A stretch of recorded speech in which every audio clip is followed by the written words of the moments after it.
Great. Happy to be here.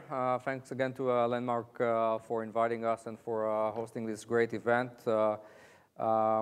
which indeed it's a Dealmakers Summit, I think. We've been fortunate enough to have many of our companies kick off some of their sales and marketing campaigns, and very happy to be here again. So I'll kick it off maybe by sharing with the audience a bit about who am I and why I'm here today, and a bit about the settings that we have around the cybersecurity domain. My name is Yoav, Tzruya. I'm a partner at JVP. JVP is one of Israel's longest-standing VCs, one of the most successful ones. We have $1.2 billion or so in assets under management, and we're also Israel's largest cybersecurity investor. If we look at cybersecurity, it's obvious that it's an ever-growing problem. One of the interesting statistics that I typically like to use is that if you compare cybercrime alone to the different GDPs of nations across the globe, it will be economy number 24 in the world. So this is really the prize the bad guys have in front of their eyes when they come to attack organizations such as Barclays or others, or when ThetaRay is trying to protect such organizations. And in turn, this translates into a huge growth in spending on cybersecurity. But however, 2/3 of the global spend on cybersecurity is still being spent on professional services. And that cannot scale. That cannot scale to address the problem and to provide the needed solutions. And this is why we're also seeing tremendous growth in investors' activity in the space, investing primarily in product-oriented technology. So with me are, I think, two very interesting speakers here on the panel. Elena, I'll start with you. Maybe if you can quickly introduce yourself and your role and your unique perspective on cybersecurity. Well, thank you very much, Yoav, for having us on the panel with you today. I think, if I kind of summarize my role and the role of my team, it would basically be enabling trust. What we see is that a lot of the times organizations like ours, kind of heritage organizations with long history, the way they grew and the way they're still able to compete in the markets is by sustaining trust of customers, partners, and stakeholders. And now we see that this trust is being undermined and being attacked in new ways every day. So this has actually also shifted the role of security teams like ours and security operators from more of a back-end support types of roles. Our industry has moved into kind of right front and center of cybersecurity industry. And I think we at Barclays over the last 2 years that I've been working there with my team have developed very interesting approaches, which I'm excited also to share with all of you today. Great, thanks, Elena. Mark, you've been a successful repeat entrepreneur now in your 5th startup, I believe. Yes. And you chose, again, cybersecurity as the domain to focus on. And so why did you choose that? And tell us a bit about your company and why is it so unique? So thank you very much. It's great to be here. Just for full disclosure, JVP are investors, and we love it. And Barclays on the way to become customers, we love it as well. So I started my career a long time ago by being probably one of the first in Israel who broke into bank accounts, but I was paid by the banks, so I was a good guy. And I have to say that at that time, we didn't even call it cybersecurity. We call it data security. You were supposed to protect computers. It was difficult. People tried to steal money, but they steal a little bit of money, and they worked very hard. So crime didn't really pay them. What we see is happening right now is the entire world of cybercrime is changing. Today, it's so easy to steal money from financial institutions. And I guess you read all those examples, whether it's Swift that lost $81 million that they found that they lost, and probably some amounts of money that they don't. And we often definitely will touch some interesting use cases. But we think that now cybersecurity reached what we call cybersecurity 2.0 stage, where it's not only about breaking into your organization and stealing some credit card numbers or defacing the web page. It's causing real damage. It's stealing real money. And Bill Rue, for those of you who've seen this morning, presented the GE point of view. It's causing real damage to critical infrastructure. So we believe that when cyber now touched real life, and it's great to be in the United States, by the way, because people didn't believe that cybersecurity can touch affect real life, definitely not elections. But as a joke, I said that we recently hired an amazing CMO. His name is Vladimir Putin, who made sure that everybody understands when we say cyber, why it's so interesting. Thanks, Mark. So what has changed over the last few years? I mean, if you look back at cybersecurity, you said that you've been involved in the industry for more than 2 decades. So it's always been there, but it was a check-the-box kind of necessity for organizations, compliance-driven for the most part. What has changed? What are some of the fundamental IT and OT challenges or technologies that are really forcing us to rethink cyber, and to rethink cyber every 2 years, I would say? What do you see from your perspective? I think from our perspective and from our experience, what has changed over the last 2 years is our approach and the way we do security as a service as an organization. And we call it holistic security. And I'm actually quite proud to say that, we were one of the first financial organizations that almost invented, tested, and implemented it within our own premises. So basically, what I mean is that if you look at, again, at the way organizations grew and the way a lot of them kind of operate right now, is that they grow either through organic growth or through mergers and acquisitions. And what it brings to companies is that they often operate in silos, business lines and business units, not often even connected or talking to each other. And this creates significant vulnerabilities in terms of visibility, in terms of ability to collaborate, cooperate, and have a good perspective on the events that are happening within the organization. So what we have done is we moved away from the notion of, or the need to focus on cybersecurity or physical security or certain types of security, and we just focus on delivering security service. The way we've done this is we've integrated cybersecurity with physical security and then added additional capabilities and pillars like resilience, investigations, intelligence that are supported by strong data analytics platforms and joint operations centers. And I think, this has been working out quite well for us, and as a global institution with 50 million clients and 130,000 employees in 50 countries. And so we think if it works for us, this may work well also for other industry players. So for us, it's indeed kind of the major transformation and shift towards this holistic approach. As actually I agree with what Mark was saying, that cybercrime is still remaining a very low risk but high profit almost business, right? And we all need to collaborate to change that. So I would like actually to follow on what you said about trust, because I think today there are many organizations that sort of threaten the banks, whether you look at PayPal or Alipay, the Chinese version of PayPal, which is 10 times bigger. And the biggest asset banks has around the world is trust. And on one hand, combination of trust, and the other hand, to be in an economy that is totally depend on data becomes more and more challenging. I don't know if you remember, but 10 or even like 10 years ago, IT departments were still on the lowest floor, if not in the basement. Now you probably have corner office in the top floor of the building because it's all about data. And maybe I will take an interesting use case that actually present what you said about combination of cybersecurity, physical security, financial security, and data security. You all remember ATMs. Barclays was the first bank that invented the ATM, right? Indeed, yes. So if you think about ATMs, a few years ago, in order to steal money from ATM, you were supposed to have those fake credit card or maybe some skimming device. But today, ATM is just an Internet of Things device connected to the network. You don't need to go to the branch of a bank to find ATM. ATM actually can be in 7-Eleven shop connected to the network.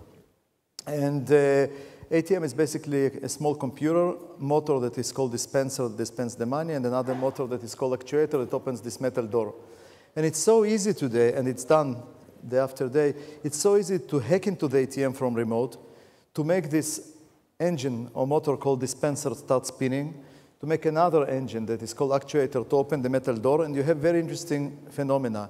You sit somewhere in one country, push a button, and some other country, maybe some different continent, money is coming out of the hole in the wall. Now, it sounds like science fiction. It happens every day. And in order to identify such an attack, you can't look only on financial transactions because this transaction has not been recorded.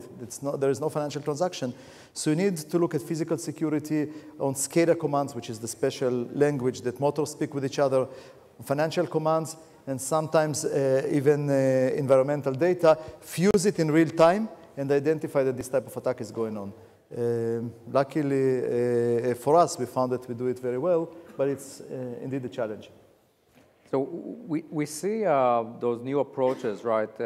Integrative, holistic approaches to cybersecurity and physical security and functional kind of monitoring.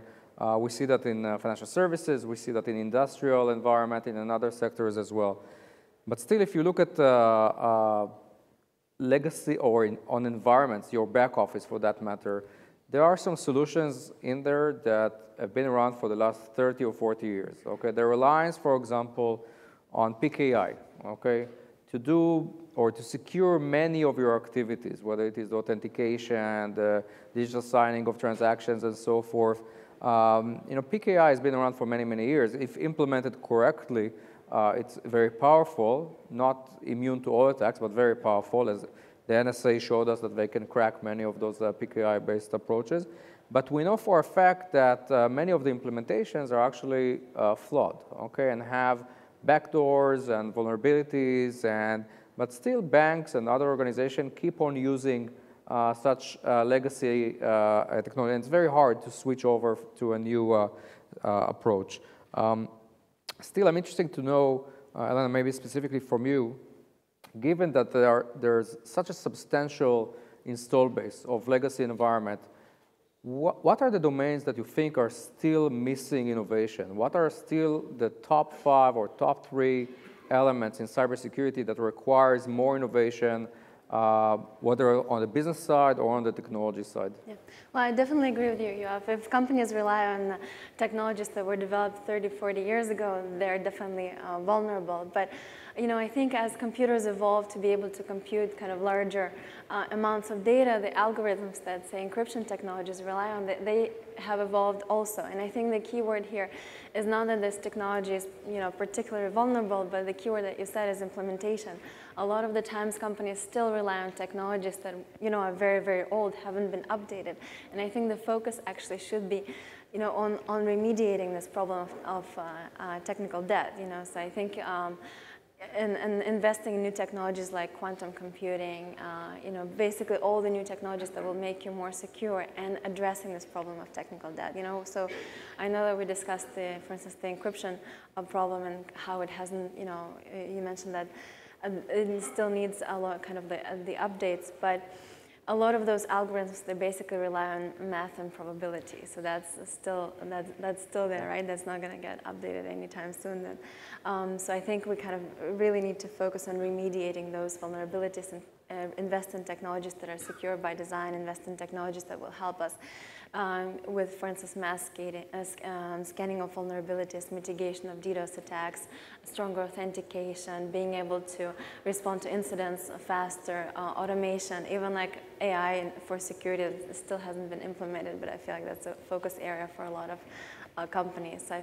kind of investing in those types of technologies would make us all much more secure. And just kind of to finalize, I think what we all need to realize, and also what I wanted to kind of use your platform for, is to highlight that we're all very interdependent. So no matter how secure you are within your own premises, if you look at the attacks such as DDoS attacks, the foundation for DDoS attacks is compromised infrastructure elsewhere. So even if you secure your own premises, but your overall security would depend on the overall security of the internet. So I think this is where we all need to collaborate and work together. Great. So switching gears a bit, you two sit on different sides of the market, right? Obviously, Mark as a vendor, Elena, you source innovation in cybersecurity and other verticals into the bank. So maybe if you can share some tips with the audience, how do you attract the CIO's attention in a large bank, and what are you looking for in a startup that you're willing to take the risk and work with them on the flip side? Okay, so I will start. So I need to attract your attention now on the stage, which is no, seriously. We found that CIO are sick and tired by seeing yet another technology company. Somebody told me that you probably get like 300 companies proposing you a meeting in a month, or maybe in a year. So what we found is that we really need to solve a real pain, real problem. And when we try to speak with CIOs, we talk about a high level of false alarms and the fact that we reduce it by 100%, because there is a detection fatigue and they need to find a solution. We talk about really painful stuff such as being able to analyze the data. Many CIOs invest a huge amount of money in building those data lakes. But those data lakes very fast became data sewages because it has a lot of data, but how do you use this data to find the next attack, the next needle in a haystack, or some CIOs said the needle in a needle stack. And when we approach them, we try to talk about value to them, making their life better, making their customers trusting their financial institution. And only when we do that and not talk about technology, we see that we manage to attract them. Okay, so don't sell technology, sell business value, okay? Exactly. But do you think that the startup, Elena, do you think that the startup really understand the business value that they can provide a bank? Or is that what you're looking for to hear from a startup, how they... Yeah, they should, right? So I definitely concur everything that Mark just said. And so the quality of the product needs to be there to attract attention, right? So that's just the baseline. But then if you're trying to sort of break through the noise or get the attention, then what we found works quite well with us is, for instance, leveraging the network of venture capitals, which I think, venture capitalists, that definitely, you have a strong presence here at the summit. Leveraging your network of distributors, leveraging your partner network to get the attention. Basically also, like you said, Yoav, you need to kind of customize the message that you are relaying to the company with the company needs. And very often companies are very open about what they're looking for. And if they're not, you ask them, very often they will tell you, this is our problem, this is what we're looking for in the industry. And what we also often do is we tell them, okay, we don't see this technology on the market right now, but this is where we think the industry needs to be investing in. So I think that companies are probably more open than you would initially assume. Okay. So we spoke earlier about regulation. 20 years ago, it was a driver to get the banks to act and implement certain cybersecurity solution. But today, what we're seeing is that new regulations, such as the GDPR on the privacy side and PSD2 on the openness of the financial services sector, is really driving you to actually expose or increase your attack surface to the world. So how do you see the regulation helping or hurting cybersecurity today in your domain? Yeah, so we see regulation and regulators as our partners. It's an opportunity to think smarter about how you use security, how you use data, how you use technology, and how you basically combine security, privacy, and convenience and functionality. Great.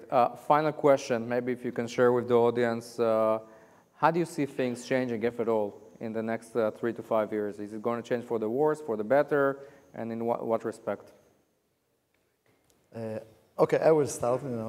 Your wish is my command. So I believe, and as Yoav said, it's my 5th startup. I believe that this movie always has a happy end. Because, the bad guys have much more power, less regulation, more better financing, and they don't have to follow any rules. So in short term, they manage to cause damage. But the majority of the people are actually on the good side. And that's why no matter if we talk about online banking, internet connectivity, now cybersecurity, etc., good guys eventually win because it's much more of us than of the bad guys. Yeah, I absolutely agree. What we're seeing right now is literally the whole world is coming together to solve the cybersecurity problem. We see, venture capitals, entrepreneurs, companies, clients from all over the world coming together. And so I can only try to be optimistic about it. Okay. So with this note of optimism, I'd like to thank you for your time and for sharing your thoughts with the audience. Thanks, Elena. Thanks, Mark. Thank you, Yoav. Thank you. Thank you.